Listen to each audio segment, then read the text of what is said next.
it not been for viewer intervention, I likely wouldn't have seen 1988's Paperhouse. It's one of those movies that kind of falls off my radar in terms of content and style when I'm looking for stuff to cover on this show. The DVD box and poster are fairly well polished and unassuming. It looks like another generic studio release that maybe didn't quite embed itself into the cultural psyche and fell through the cracks. If I'd seen this in a shop, I wouldn't have given it a second look. But I found myself with a gap in the schedules when planning for the season this year, just as a helpful viewer recommended this, saying that they'd be fascinated to see what I made of it. I try to do recs when I can, but I've always caveated it by adding that I work on my reviews well in advance and that it may take quite some time before I get round to covering requests. So it's been a hell of a long time since this one came in, and if that helpful viewer, whoever they are, is still around, I just want to say thanks. It was very much appreciated. So, Paperhouse, a 1988 fantasy drama movie, and I'm so glad I had at least a cursory glance at this film before I watched it, because this is one of those movies that's been repeatedly mismarketed over the years. It's often sold as a horror film, and had I gone into this with the expectation that it was going to be a horror film, I'd have likely been woefully underwhelmed. While there are a couple of horror elements in the second and third acts, it absolutely is not a horror film in that sense. The film follows Anna, a daydreamy Tracy Beaker sort who's stuck at that awkward age where they're not quite a kid, not quite a teenager, and misunderstood by almost everyone around her. She's bullied at school and her dad is currently out of the picture working abroad. In the opening of the film, we see Anna at school crudely drawing what appears to be a house in a notebook. After a bully tries to get a rise out of her, Anna retaliates and her teacher sends her out of the class. But Anna refuses to comply, so her teacher adds a detention to the punishment before sending Anna out. She continues to disrupt the class from outside and the teacher comes out to scold Anna, who tries to explain that it's her birthday and that she's feeling unwell to get some sympathy. The teacher's having none of it though and she heads back inside. It then turns out that Anna was actually telling the truth about feeling unwell, as she passes out and wakes up in a field. Off in the distance is a strange-looking house which she starts heading towards, but before she can get there she wakes up back in the school surrounded by her classmates and the teacher, who sends her to the nurse's office. Anna's mum arrives at the school and the pair head home. While driving back, Anna's mum is clearly quite stressed and tells Anna that they're going to the doctor's office and that her birthday present of a riding lesson may have to be cancelled. Anna strongly protests, but her mum says it's all dependent on what the doctor says. So, Anna tells her mum that she faked being sick because she didn't want to have detention on her birthday, so her mum takes her back to school, causing even more protest. Anna's having none of this though, and as soon as she's dropped back at school, she sneaks off, grabs her friend Karen, and the pair head out to an abandoned train station to bob off school. They attempt to put on makeup and chat about snogging boys and other things. Anna asks Karen if she wants to play hide and seek, but Karen says she's too old for it. After making a friendly wager though, Karen accepts and Anna runs off into the abandoned train tunnels and almost immediately passes out again, waking up back in the field near her dream house. She manages to get to it this time, but there's no way in. She's found by the police several hours later and taken back to her house where her mother's been worried sick. Anna winds up needing a doctor, who advises that Anna stay in bed for a couple of days to recover. She's upset that she's basically bedbound, but uses the opportunity to continue working on her house drawing. She adds a lot more detail, including a little man in the window, but she accidentally gives him a frown. She tries to erase it, but for some reason he won't rub away. That night when Anna goes to sleep, she wakes up in the field by her house again and tries shouting to see if anyone's there. A boy opens the window and shouts down to her to tell her that he can't let her into the house because the house has no stairs. He's basically stuck on the second floor. Anna wakes up in the middle of the night with a fever, but also comes to the realisation that the house and fields in her dream are almost exactly the same as the house in her drawings. As such, to test this theory, she stays up all night adding even more detail to the paper house, including a staircase. She finishes by daybreak and heads back to bed, and this time in a dream she can get into the house and lo and behold there is a staircase now. She heads upstairs where she finds the boy sat alone in an empty room. His name's Mark. She tries to explain to him that this is a dream and that he isn't real, but he doesn't seem too happy about that. So, in an attempt to change the subject, Anna asks Mark if he wants to go and explore, but he bluntly tells her he can't because he can't walk. Later that night, Anna wakes up and chats to her mum about her dad, who apparently had a problem with drink for a time. She also asks her mum about dreams. Her mum tries to reassure her that while her dreams can scare her, they can never hurt her. Later that day, the doctor returns and confirms that Anna has glandular fever and that she'll be out of action for a few weeks at least. Anna has a moan to the doctor, who mentions in passing that she should count herself lucky as one of her patients is a boy who's been in bed for almost a year. Anna seems intrigued, but the doctor's not particularly keen to discuss it.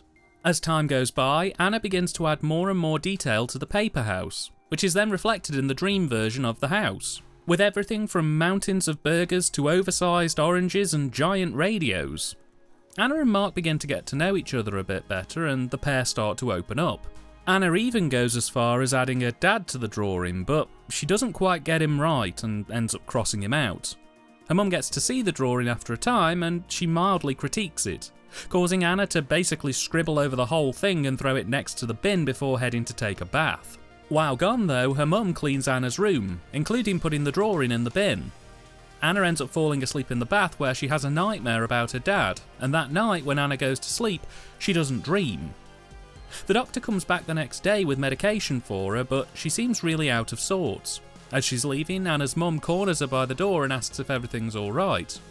Anna sneaks in and overhears that the boy the doctor spoke about is very ill with muscular dystrophy, and has recently had a health relapse due to a chest infection.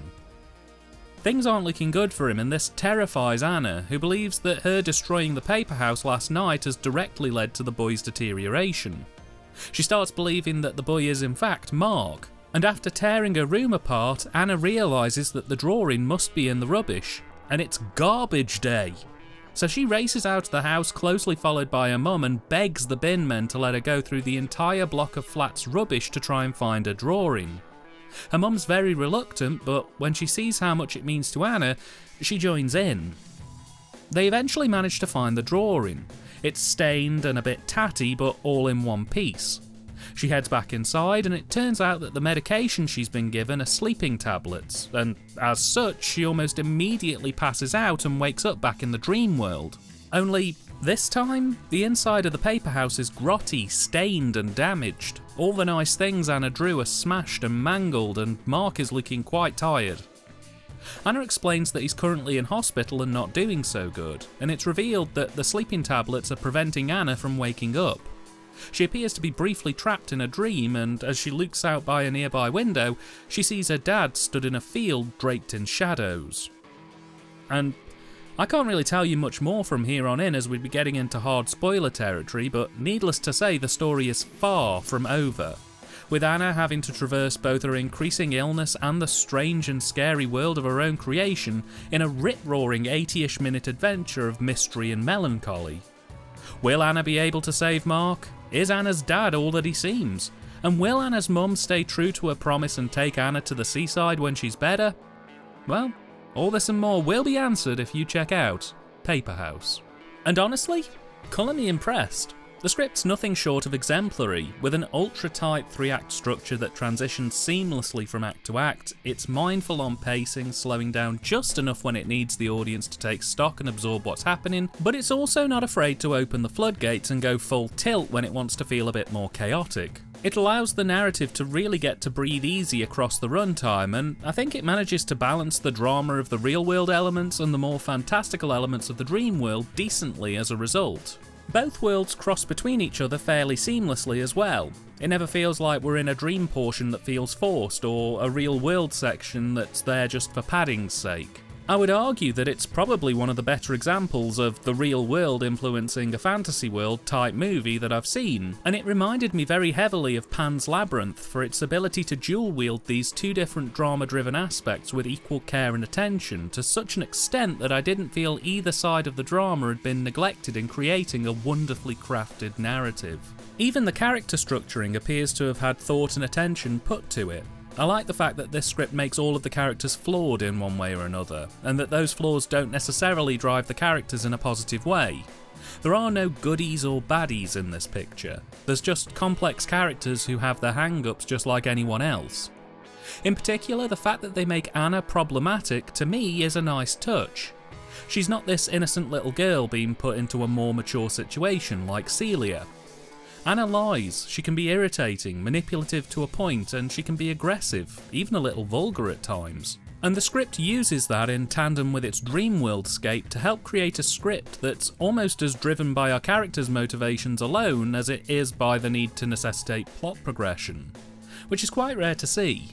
I also like the fact that the film doesn't infantilise its characters or situations too much.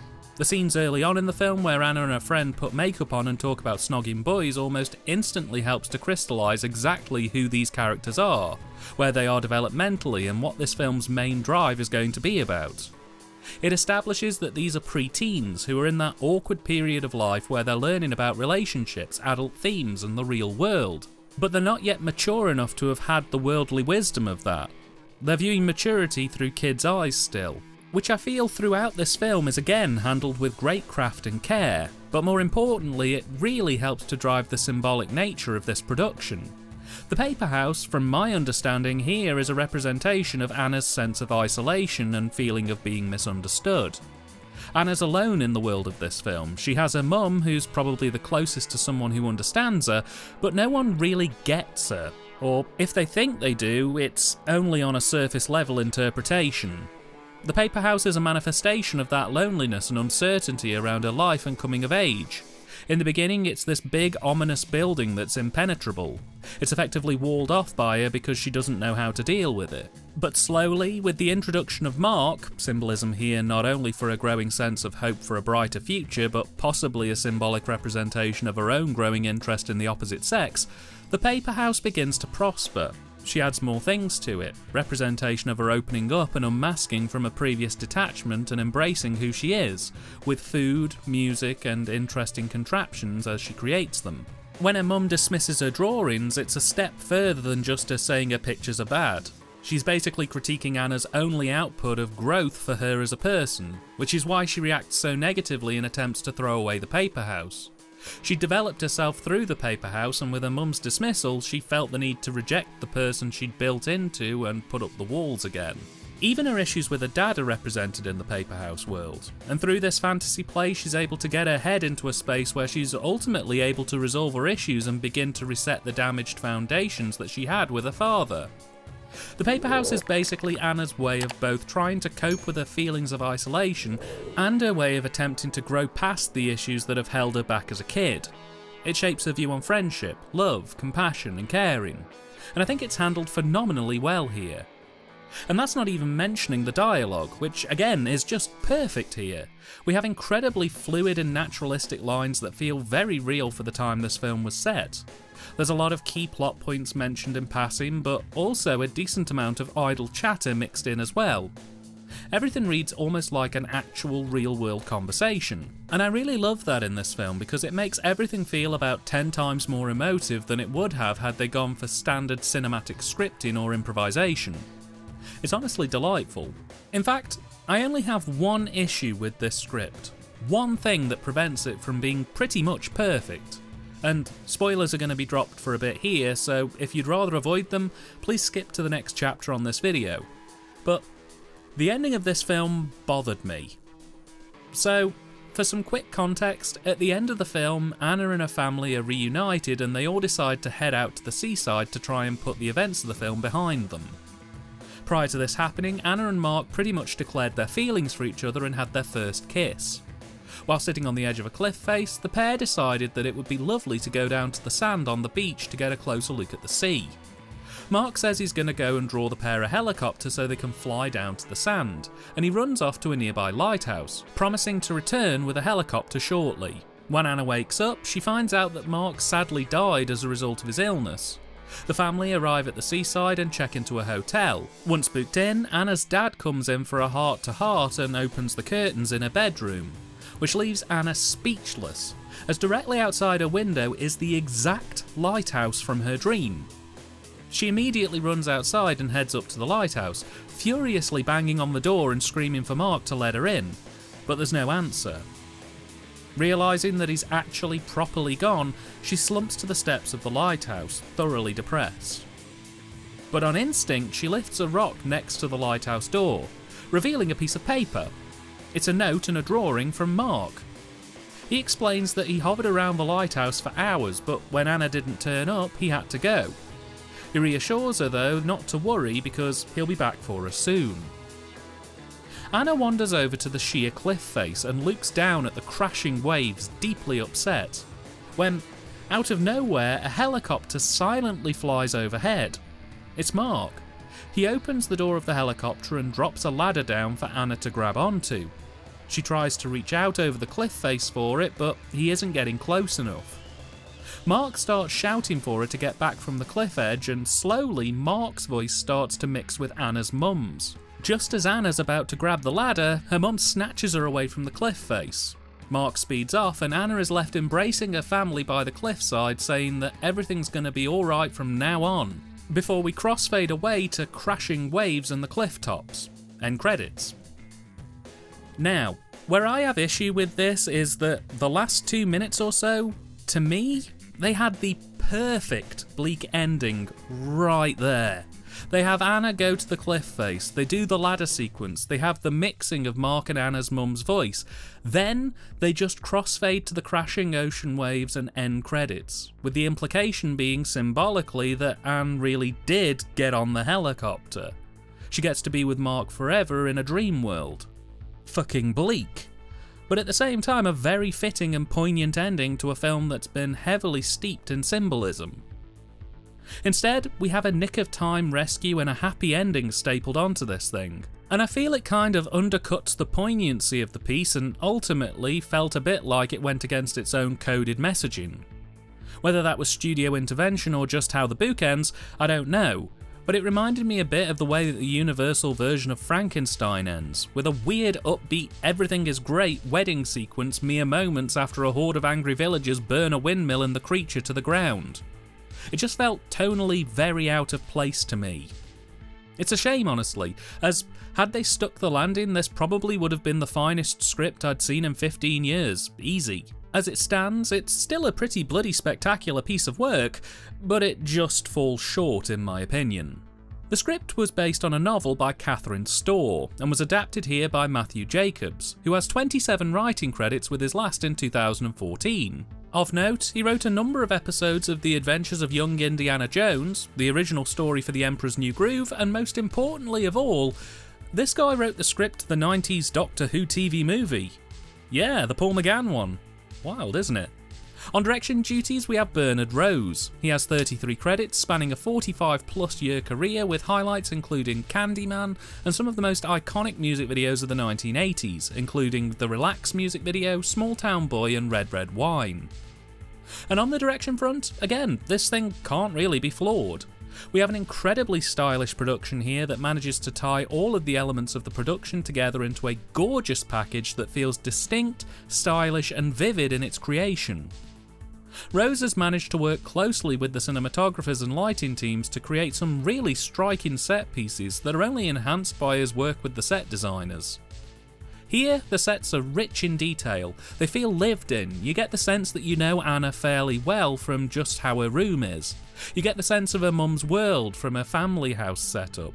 The Paperhouse is able to leave a clear tonal tell simply by the way it's built, looks and feels. And with Bernard's hand on the direction, we have a practically faultless play here that gives the audience exactly what they need, nothing more, nothing less. Direction of the cast too is also pretty rock solid. You've got to imagine we spend most of the film with child actors, most of whom were first-time performers, and Bernard has clearly worked very closely and considerately with them to get their absolute best. As cited by the actress who played Anna, saying that the filming of this production was some of the happiest in her life. The cast work with their set spaces well, utilising the full run of set space and incorporating props into their scenes effortlessly. They're clearly very at ease during the shoot and appear to have had enough clear guidance to make it through the scene proficiently. But they've been given enough free leash to experiment with how things could work beyond that. As such, it's clear to me that Bernard is a very thoughtful and considered director here and has been able to master getting exactly what was required from these scenes. On a similar note, the Cine here is just extraordinary, with some inspired compositions that utilise depth of field, rich colours contrasting against grey and maudlin backdrops, decent blocking, and most critically of all, a hearty attempt at experimentation. With several shots throughout being nicely punctuated with sweeping panning shots, long tracking sequences, and my particular favourite sequence being one where Anna is taking a lift to the ground floor while trying to rescue the paper house, while her mum runs down the stairs after her. They do a parallel tracking shot from the perspective of Anna in the lift watching her mum run down the stairs, and of Anna's mum running down the stairs watching the lift slowly descend. It's beautiful. And these kind of choices are littered throughout the entire production, which is honestly just such a nice thing to see.